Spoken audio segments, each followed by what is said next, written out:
Hello everyone. So today we're going to be learning about different calculations we can use dealing with concentration. And specifically, actually, we're just going to start with molarity. We're not even really going to do any intensive calculations yet. We're just going to kind of learn what molarity is, look at some models of some solutions, and just explore this idea. And then later on, we'll do some more intensive calculations for all of these different things. So molarity is a measure of concentration. So it is going to be a ratio. And specifically, it is going to be the moles of solute per 1 liter of solution. So we can write a formula for molarity.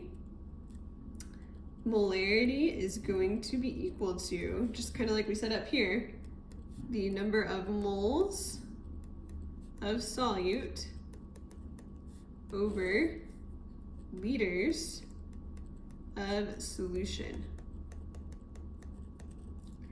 If you want to write units for molarity, you can either write the units as moles per liter, so moles/liters, or people will sometimes write, instead of a fraction, just a capital M.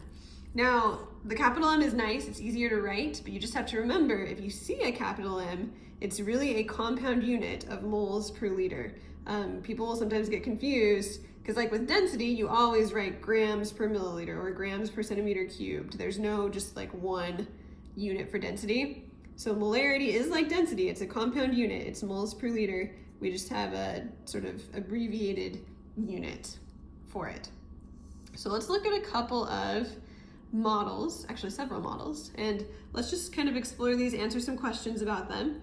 The first question is, which of these solutions is the most concentrated? So we can kind of see this solution has 6 dots per 1 liter. This one has 6 dots per 2 liters. So for every 1 liter, there's 3 dots. Like if we were to divide this into 2 separate liters, each liter would have 3 dots. So A is definitely more concentrated than B. C has 4 dots per 1 liter, so that's less than A because A has the 6 dots per 1 liter. And D has 4 dots per 2 liters. So that would be like 2 dots per 1 liter. So our most concentrated solution is going to be A. Now, if we want to rank the concentrations from most dilute to most concentrated, we can actually write some numbers in. We said this one has 6 dots per 1 liter. This one has 3 dots per 1 liter. This one has 4 dots per 1 liter. And this one has just 2 dots per 1 liter. So our most dilute would be D, because it's just 2 per liter. And then it would be B, and then it would be C, and then A. Now we're getting into some molarity here. If each dot represents 1 mole of particles, what is the molarity of solution C? So if each dot was 1 mole, that would be 4 moles in 1 liter. So that would be 4 moles per liter would be our molarity. And lastly, this should say dot, if each dot represents 1 mole of particles, what is the molarity of solution B?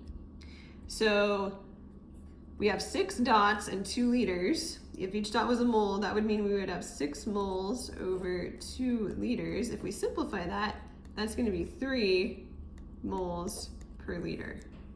So our molarity for letter B would be 3. Okay, that's just a very simple visual explanation of concentration and molarity. Later on, we're going to do some more intensive calculations.